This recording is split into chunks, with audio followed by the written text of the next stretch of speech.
Good morning! Yan. So, may konting thrill lang bago po tayo magsimula. Ako po si Pastor Mike and it's such a joy as always to join you here in GCF Batangas. Magandang umaga po sa inyong lahat. At para po sa ating mga ama, mga tatay, Happy Father's Day. Could you just say that? Happy Father's Day.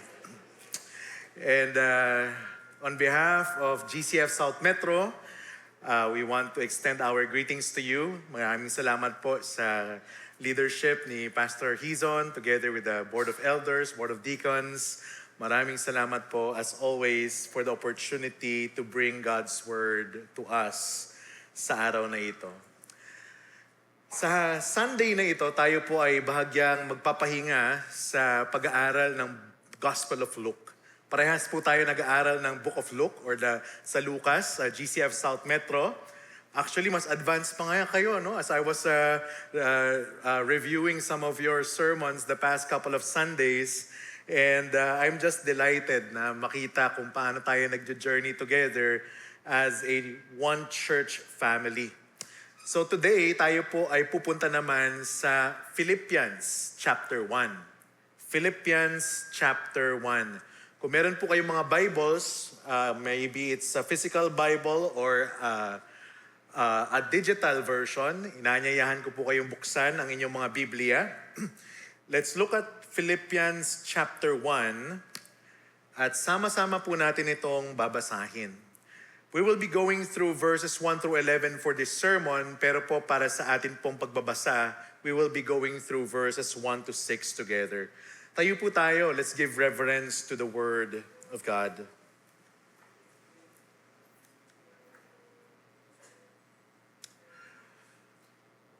Let's read this together. 1, 2, 3, go. Paul and Timothy, servants of Christ Jesus, to all the saints in Christ Jesus who are at Philippi, with the overseers and deacons, grace to you and peace from God our Father and the Lord Jesus Christ. I thank my God in all my remembrance of you, always in every prayer of mine, for you all making my prayer with joy, because of your partnership in the gospel, from the first day until now. And I am sure of this, that he who began a good work in you will bring it to completion at the day of Jesus Christ. Manalangin po tayo saglit. Aming Diyos Ama, maraming salamat po dahil ang inyong salita ay buhay. It is active, it is alive, it is sharper than any double-edged sword. It pierces us. It examines us. Kaya Lord, ang hiling po namin ay siyasatin niyo ang aming mga puso. Sa araw na ito, would you transform us? Would you bring change sa aming pong buhay? Buksan niyo po yung eyes of our hearts, yung mga mata ng aming mga puso. Help us to see your word afresh. And grant us joy as we dive into the wondrous truth of your word. Lord, I pray that nothing would hinder us nor distract us from simply focusing on your word. May the meditations of our hearts be honoring to you, our rock and our redeemer. In Jesus' name, amen. Amen. Maupo po tayong lahat. Sa halos isang taon na assignment ko po bilang Satellite Development Pastor sa GCF South Metro, currently we are connecting to around 7 of our churches within the family of churches of GCF South Metro. Meron po tayong tinutulungan na 3 pa na churches to start or plant churches, so that's 10. And then may nagpapatulong pang 3 as we partner together in advancing God's kingdom work through church planting. And ako po yung nagagalak every time I get to visit one church to another. Iba-iba po ang pagkilos ng Lord sa bawat iglesia. At alam niyo po, kapag narinig ko at nakikita ko, kahit paano sa social media, ang ginagawa ng Lord dito sa GCF Batangas, punong-puno po ng kagalakan ng aming mga puso sa kung paano po kayo sinusustain Paano po kayo ginagamit ng Lord within Batangas and beyond? I'm so grateful to God that you are taking part in the IDMC movement. Napakaganda po nung making authentic, multiplying disciples na inyo pong talagang heart cry as you have celebrated your 25 years of ministry. Kung paano nyo rin po tinutulungan ang ating denomination, which is CBAP. And I just praise God sa kung ano pa po ang gagawin ng Lord in and through GCF Batangas. In the same way, my heart is filled with joy as I just bring the Word of God to you today as we take it from Philippians chapter 1. Kung kayo po ay nagbabasa ng Philippians, mapapansin po natin na si Apostol Pablo, meron po siyang pattern sa pagsusulat niya. In the conventional Greek way of writing in his letters, usually nagsisimula po siya, yung pangalan ng writer, sunod po nun, yung pangalan ng kung sino tatanggap ng letter, and then meron po siyang greeting. No? While there is this observed pattern in his letters, it's as if na kapag binasa nyo yung book of Philippians, it's as if there's no need to mention that he is an apostle. Because of all churches, ito pong Philippians, animo para po siyang isang napaka-dear na church para sa kay Apostol Pablo. Well, there is this, makikita po natin yung formality sa ibang mga letters. It seems that Paul is writing not just as an apostle, but he is writing as a friend to a dear friend. And this opening section sets the tone for the entire letter. It is very personal. It is full of affection, full of gratitude, and full of joy. Kaya po sa umagang ito, ang paksa na ating tatalakayin is, are we walking that path of joy? And I look at the Apostle Paul and I realize, sabi ko, Lord, where does Paul get his joy? Lately, I've been reflecting a lot and napapatanong din ako, do we still have joy in our hearts? Do we still have joy when things don't go our way? May kagalakan pa ba sa puso po natin? How do we keep our joy in the Lord even in a place of pain, even in a place of uncertainty or waiting, or all these things that's happening within us and all around us? So today, we need to ask ourselves, as we march towards halfway, ilang araw na lang po, Hulyo na, tama po ba? Halfway through year 2026, 2 months after that, ano na maririnig natin? Christmas songs na, right? And we need to ask ourselves, GCF Batangas family, meron pa bang kagalakan sa puso ko pagdating sa usaping pagsunod kay Kristo? Do we still have joy in following Christ? Do we still have joy in serving the Lord? And so, we will be unpacking Philippians chapter 1, verse 1 through 11, and we'll go through one by one. Kasi alam po natin that it is the Lord alone who gives true joy. And how does that look like? It starts by understanding that God's calling brings true joy. Tayo po ay tinawag ng Lord. Sabi po sa Philippians chapter 1, verse 1 to 2, Paul and Timothy, servants of Christ Jesus, to the saints in Christ Jesus who are at Philippi with the overseers and deacons, grace to you and peace from God our Father and the Lord Jesus Christ. Lahat po tayo ay naghahanap ng purpose sa buhay, aminin man natin or hindi. And that purpose should always be linked sa ating identity. And as people of God, ang atin pong identity ay nakadikit sa calling ng Panginoon. It is the way that God has designed us. So maganda pong tanungin din sa ating mga sarili, Lord, lumalakad po ba ako na naaayon sa kung paano nyo dinisenyo ang aking pagkatao. Lumalakad ba ako sa inyong kalooban?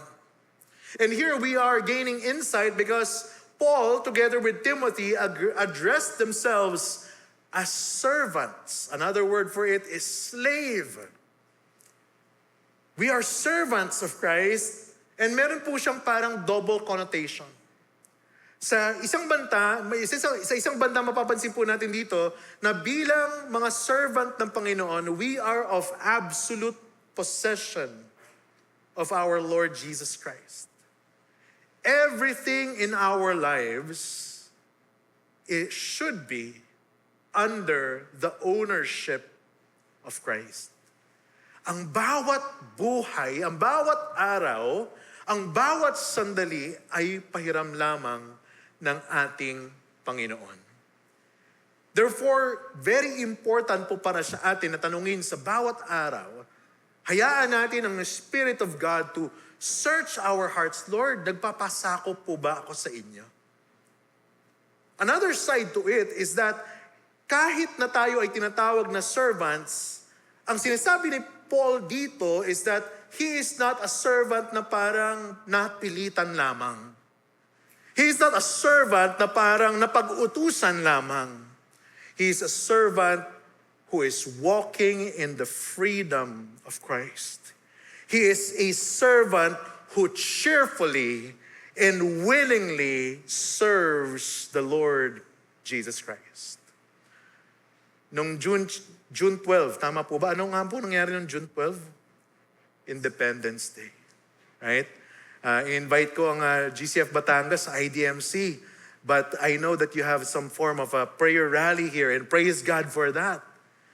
And napakagandang paalala sa atin that June 12 is Independence Day. And Independence Day should point us to the Lord and remind us that true freedom is found in the Lord Jesus Christ. Malaya po tayong mag-serve sa ating Panginoon. Amen? I pray na may kagalakan po tayong mag-serve sa Panginoon. Amen ba yun? Parang convinced ako sa GCF Batangas. Ano? Right? Right? And so moving forward, sinabi rin ni Paul, not only that we are slaves or servants, we are saints that are set apart for the work of God, for the purposes of God. And because we are servants who are set apart for God's purpose, every bit of our lives are meant to give credit and glory to the God who made us, the God who called us. May isa pong pastor na kaibigan ko, and he made this very sharp reminder among fellow pastors. Ano na rin po siya? Senior na rin po siya. Kaya nararapat pong tawaging senior pastor. Right? So he serves in this Chinese church in Davao. And napakalaki ng church nila. And he reminds us among pastors, sabi niya, when the pastor of a church is no longer addicted to getting his own glory, then revival or breakthrough has come. Sabi ko, grabe, ang tindi naman ito. Ano kaya ang ibig sabihin nito, pastor? When the pastor is no longer preoccupied about how many likes, how many reactions on social media, how many claps, how many programs and activities, how many followers, how many recognitions, how many books that have been written, how many conferences that have been done. I know that you have been doing conferences here. Praise be to God for that. How much control, how much influence we have. If we are no longer concerned about getting glory to ourselves, then true revival has come. So I reflected and thought it's essentially the same among all believers. Kapag isang Christian na guro When the Christian teacher, the Christian engineer, the Christian doctor, the Christian soldier, the Christian homemaker, the Christian driver, when the Christian mechanic, when the Christian business owner, artist, nurse, pilot, physical therapist, student, IT, lawyer, when the carpenter is no longer addicted to his own glory, then revival has come. Pwede nga sigurong ilagay ang inyong pangalan dito, ano? When Mike is no longer addicted to getting his own glory, then true revival has come.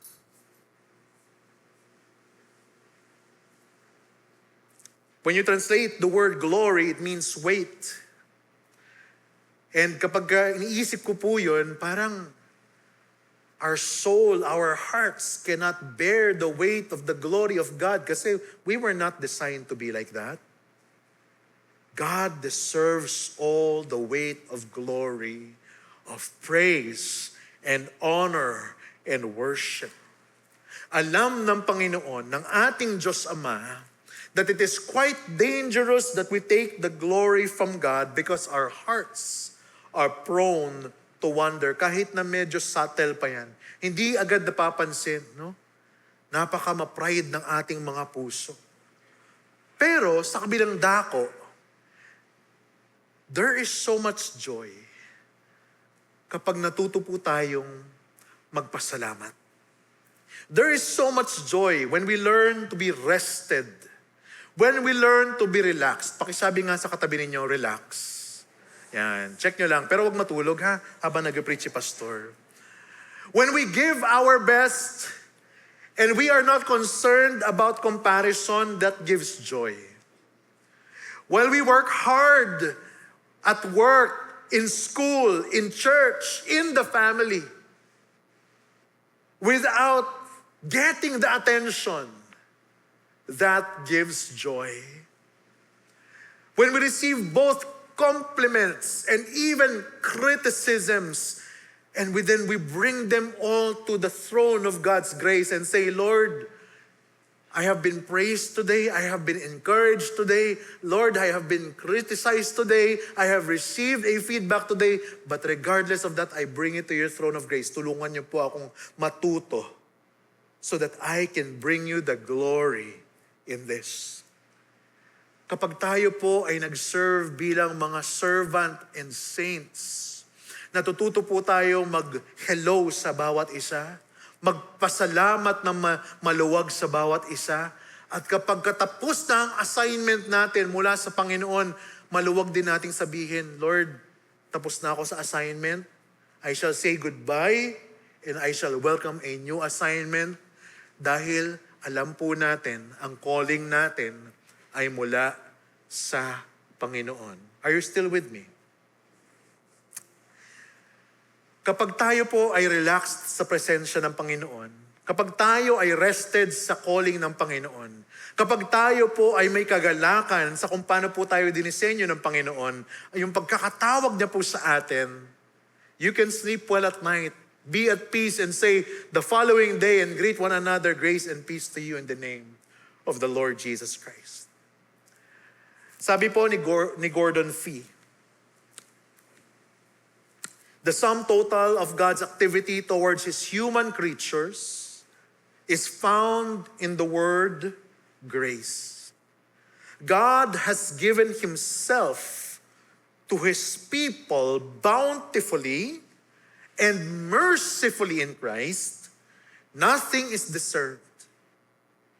Nothing can be achieved.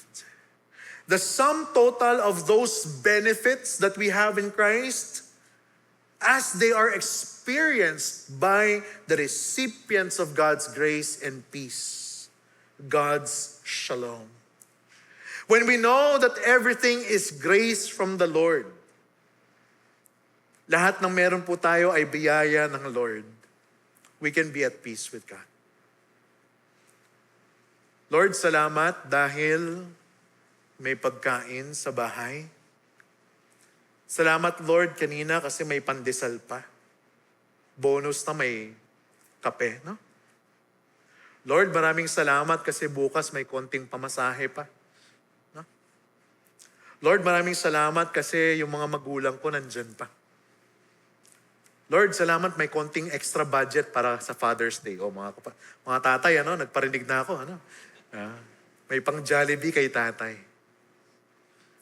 Lord, salamat dahil may kakayanan pa ako pumunta sa church today. When we think of it as everything as grace from the Lord, di ba parang ang sarap sa puso na magpasalamat sa Kanya? Lord, salamat may trabaho pa ako. Lord, salamat nakakapag-aral pa ako. Lord, salamat nakakapaglakad pa ako, nakakahinga pa ako. Wow, praise be to God. True joy is found upon the grace and peace that we have when we walk in the calling that God has set for us. At ano yung identity po natin? We are beloved servants of the Lord. Pakisabi nga sa inyong kapatid, sa inyong katabi, you are a beloved servant of Christ. Pakisabi nga, you are a beloved servant of Christ. Mahal ka ng Lord. And God has called you to serve. And when we serve, ang sarap kapag nag-serve tayo na may joy sa puso. Amen? No? Yan, masasarap. No? Mas may conviction na ngayon. Nagigising na ang GCF Batangas. Amen. No? Pero hindi po nagtapos si Pablo doon. Paul doesn't simply stop there because he recognizes that apart from joy in our calling, there is also joy in gospel partnership. Sabi niya sa verse 3, I thank my God in all my remembrance of you, always in every prayer of mine for you all, making my prayer with joy because of your partnership in the gospel from the first day until now. Kung titingnan po natin yung konteksto ng Filipos, Paul is under arrest. Paul is awaiting trial. And in fact, the church at Philippians is a church with very limited resources. Pero patuloy pa rin ang pagsuporta nila kay Paul. In fact, pinadala nila si Epaphroditus to encourage Paul. And I'm just amazed by the steadfastness of Paul's faith and the desire to give all of us a better appreciation of the bigger picture of the work of the gospel.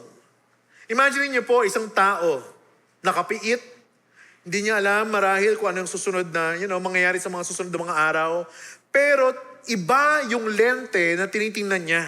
Iba yung perspective in the way that he sees his life, his circumstances. He saw his suffering was meant to advance the kingdom of God. Kaya napakaganda ng mga panalangin kanina, na ating worship leader, na ating pastor, na sa kabila po ng ating pinagdadaanan, nawa ay gamitin ito to advance God's purposes. Tinignan din ni Paul na yung kanyang pagkaka-aresto was nothing short of a divine appointment. In fact, more and more people were encouraged to share Christ to other people kahit na sila po ay dumadaan sa mga pagsubok. The support he received through like-minded partners was intended to spread the good news of Jesus Christ. So hindi lamang po sila tumatanggap ng suporta just for the sake of supporting, just for the sake of receiving, pero alam niya na lahat ng suporta is meant for the movement of God's work. No? I praise God for what God is doing in you and through you. Nagbibiroan kami kanina ni Pastor Hizo, May ministry kayo sa land, sa air, sa water, Narinig niyo na ba 'yon? Right? Diba? Meron kayong and then sa desert kasi meron kayong GCF Qatar, right? Praise God. And even if Paul was in chains, even when he was in isolation, he keeps the big picture in mind. Pakisabi nga yun, big picture. He keeps this big picture in mind and he anchors his confidence in this.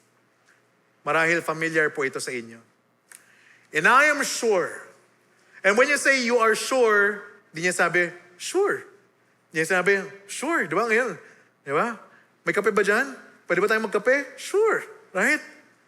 Pero pag sinabi mong sure, you are fully convinced, fully persuaded, fully sure that He who began a good work in you 25 years ago.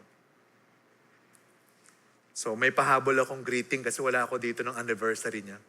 Yung senior pastor namin yung nandito. Si Pastor Lito. But seriously, the Lord who began a good work in you 25 years ago, He will bring it to completion.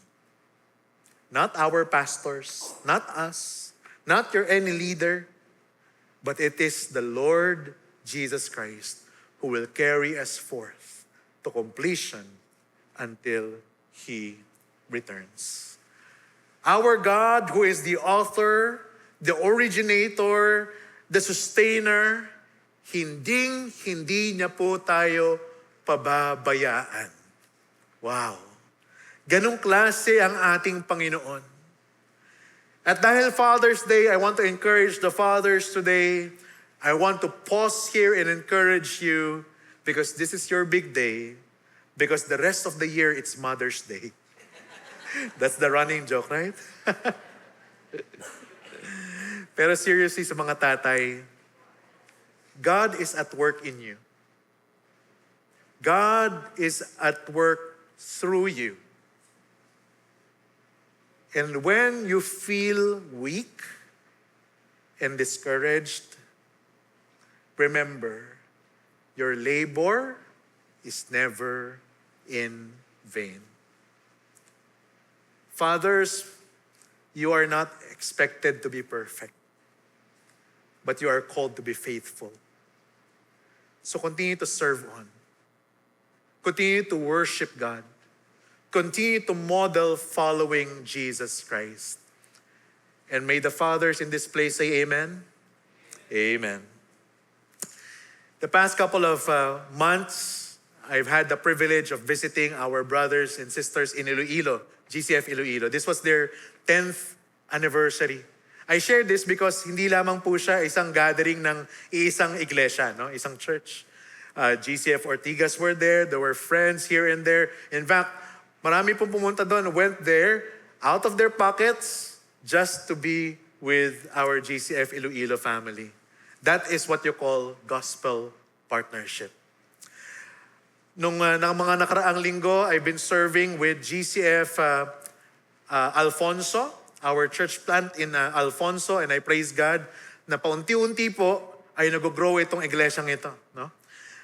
Umaattend po sa kanila, mga nasa 25 lamang every Sunday, pero yung mga nagba-Bible study sa kanila, umaabot ng halos 50. No? Dahil ang kanilang unique design is they are reaching the workplace. Praise God. Pero napakagandang picture din po nito dahil sa kabila ng napakaunting tao na umaattend dyan, it is a combination of GCF Alfonso, GCF South Metro, GCF Bacoor, helping one another for the sake of the gospel. Last Saturday, nung andito po sina Pastor Edmond Chan sa Pilipinas, we gathered also pastors, different pastors from CBAP, and we invited them for a time of lunch, just sharing yung mga different struggles and joys ng mga pastor. That too is gospel partnership.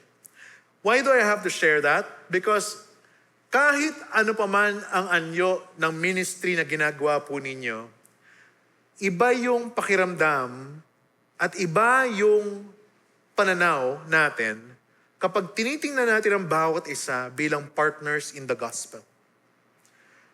Kung kayo po ay miyembro ng isang growth group, ng isang particular ministry segment, worship team man yan, pag-a-usher man yan, tech team man yan, tagalinis man yan, no?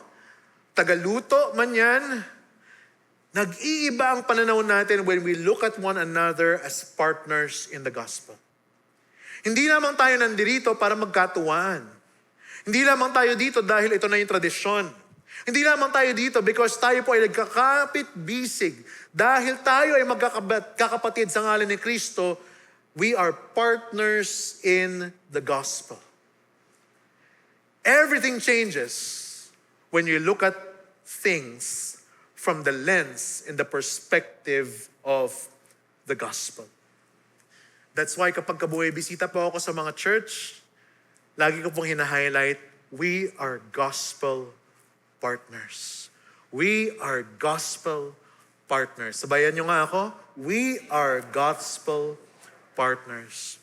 And using the very words of Paul, I say this, I thank my God, GCF Batangas, in all my remembrance of you, in every prayer of mine for you all, making my prayer with joy because of your partnership in the gospel from the first day until now. And I am sure of this, as mentioned earlier, that he who began a good work in you will bring it to completion at the day of Jesus Christ. And we say, Amen. God's calling brings true joy. Gospel partnership brings true joy. Mawala at lahat, huwag niyong kakalimutan ito. Growing in Christ's love brings true joy. Having expressed his love for the Philippians, Paul shares his prayer for them to pursue continuing spiritual growth. Ang sinabi niya po dito, that your love may abound more and more. In short, do not be complacent. Huwag magpakampante. Ang prayer natin is that kung paano nyo minahal ang Lord nung mga nagdaang araw, ang prayer natin for the next couple of days ay mas lumalim pa, Lord, ang ating pagkakilala sa inyo. Lord, kung paano po namin kayo minahal nung una namin kayo nakilala, nawa ang prayer namin as a church is that we would continue to grow in our love for Christ. While love is a primary characteristic, no? Isa po siyang fruit of the Spirit. Love doesn't happen overnight, doesn't grow overnight. Kaya nga po siya fruit of the Spirit, ano? Ang isang bunga, it doesn't happen overnight. It is dynamic. It should continue to grow. Yung sinasabing depth of insight, yung knowledge, it means spiritual wisdom found in Scripture and how it applies sa buhay po natin on a practical level. Christian love na nakaangkla sa wisdom ng salita ng Diyos is the way for us to grow in our love for the Lord and in our love for one another. Kaya napakaganda po ng panalangin dito. My prayer is that your love may abound more and more with knowledge and all discernment. And the word discern here is not used loosely. When you say you discern, it's not just identifying what is bad and what is good, what is wrong and what is right. Wisdom, knowledge, depth of insight even entails how do I discern God's best amongst all the good. So praise be to God kung nadidiscern na natin yung mali at tama. Pero at the same time, we need to ask God, Lord, how can I discern what is best in this situation? Kahit na napakaganda ng mga options, Lord, what will honor you in the midst of all this? So once again to the fathers, and now to the mothers, and to the children, and to the grandchildren. May we pray for one another here in GCF Batangas that our love for the Lord will grow more and more. Could you say more and more? More and more. So let's review. God's calling, gospel partnership, growing in Christ's love brings true joy. So where do we go from here on the path of joy? How do we experience joy when things do not go our way? How do we keep on cultivating joy? Paano po ba lumalago ang kalagkagalakan natin kapag kahit na tayo po ay nahihirapan? Kahit na may mga pagkakataon that things go uncertain and there's a lot of discomfort that's going on. My first encouragement for you is this. Let us examine our hearts. Tanungin po natin ang Lord, Lord, where does my joy come from? Where does my contentment lie? Contented nga ba ako? May peace nga ba ako? May joy pa nga ba ako? Or hinahanap ko sa ibang bagay yung joy? Hinahanap ko sa certain na mga habits yung aking joy. Siguro yung contentment ko naka-angkla sa kung sino at ano yung tingin ng mga tao sa akin. But we need to rethink, is our identity anchored upon our joy in Christ? We need to look at the bigger picture. We need to go back to the Word of God and ask, am I really serving my Lord? Am I understanding His will for my life? We need to ask ourselves, Lord, would you search me, for you know me, help me, direct my steps, help me to find my deepest joy in you. One time I was in a lecture, and the professor posted this song, lyrics. Sabi doon, di ba? Better is one day in your courts. Are you familiar with that song? Better is one day in your house. Better is one day in your courts than 1,000 elsewhere. Di ba? Napakaganda. And then sabi niya, sa next slide, totoo ba talaga to sa buhay natin? Do we find God better and His presence better than everything else? Do the songs we sing Sunday through Sunday, reflection po ba yon ng realidad sa ating mga puso? Let's examine our hearts. Pangalawa, let's embrace our calling as servants of Christ. Tanungin natin ating mga sarili, Lord, am I really living this out? Am I reflecting how to be a servant? One guy said, are we servants to many but not superior to any? Kahit na may leadership structure ang church, ang posture ng bawat isa is to be servant of all.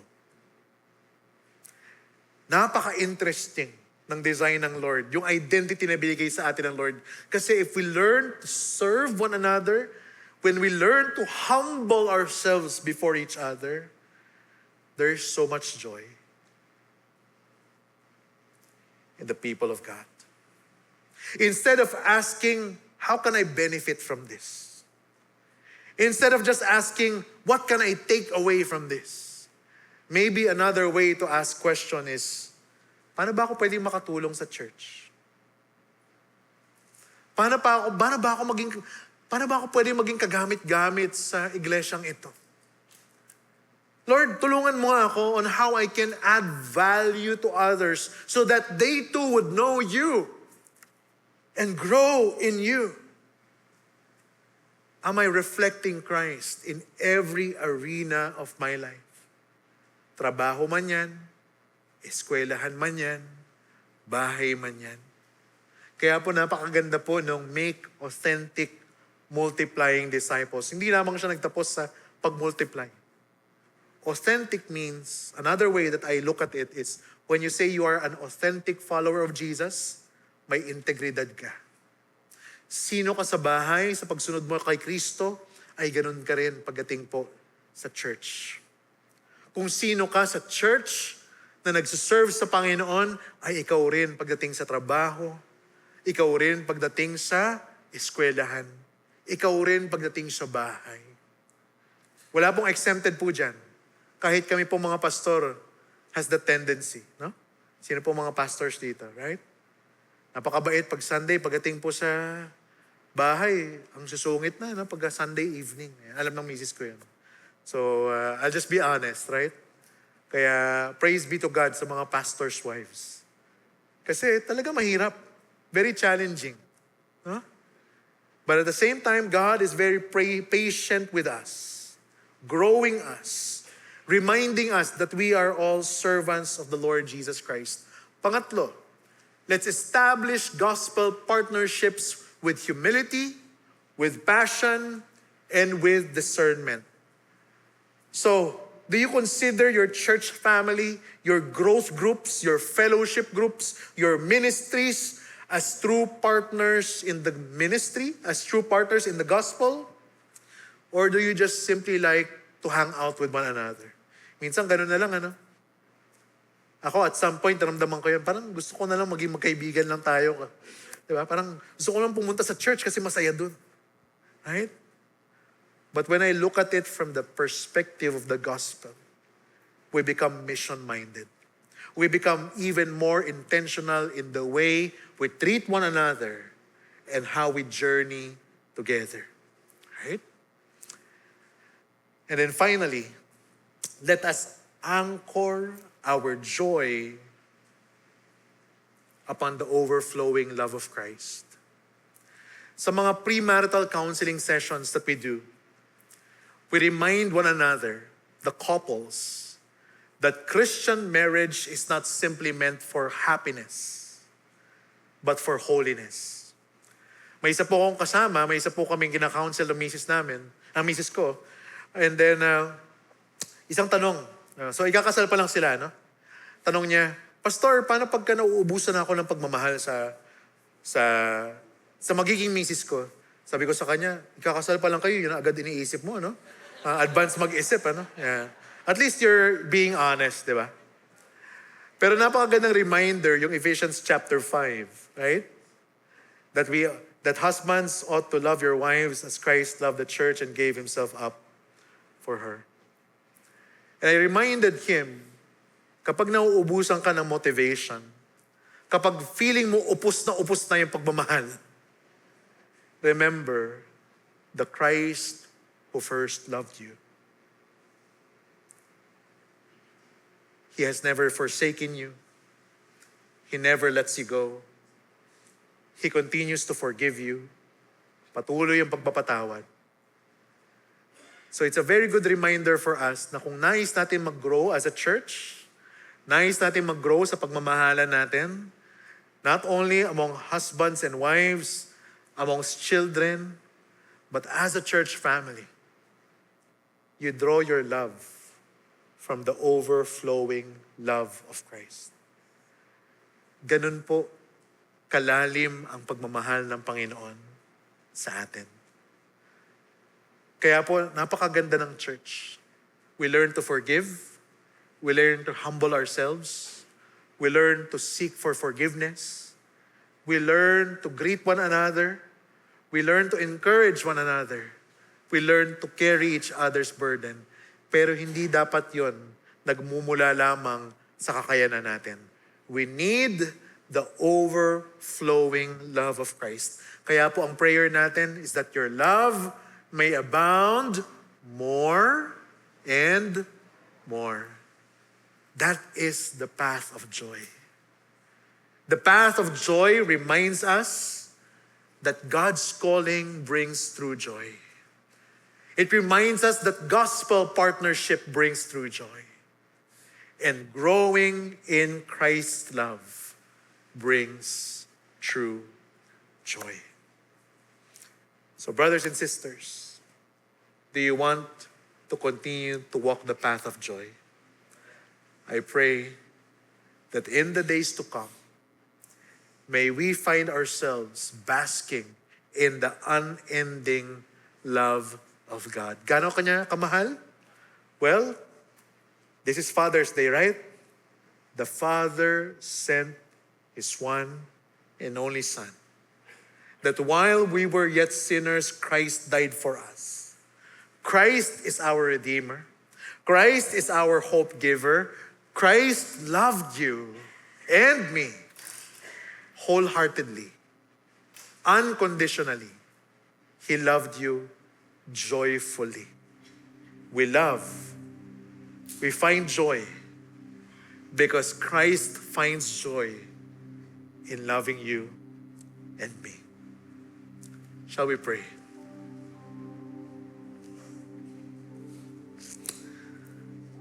Father, we thank you for reminding us today that true joy comes from you and you alone. Maraming salamat po for reminding us today of this timely passage as we walk through the halfway mark of year 2026. May you renew the joy of our salvation. And that starts with going back to our first love. So be it those joining us on site or those joining us online, worshiping together, I pray, Lord, na patuloy nyo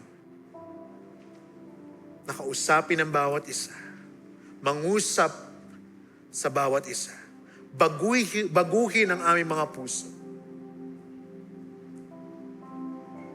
Ipaalala sa amin, Lord, that joy is found in you. Joy is found in gospel partnerships. Joy is found knowing that we are secure in your presence, in our identity as servants of Christ. And above all, joy is found in a growing love for you. So Lord, I pray for everyone here. Kung meron man po mga pusong nanlalamig, hipuin niyo po ang bawat puso na nandito, Panginoon. Ibaling po ang aming mga tingin pabalik sa inyo. Instead of looking at other things for contentment or joy, may we find ourselves rested, relaxed in who we are before you. I pray for this church family. Remind us that our confidence lies in you alone. And you who started a great work in GCF Batangas, you are that same faithful God who will carry us forth until the very end. And this is our prayer. In Jesus' name, amen and amen.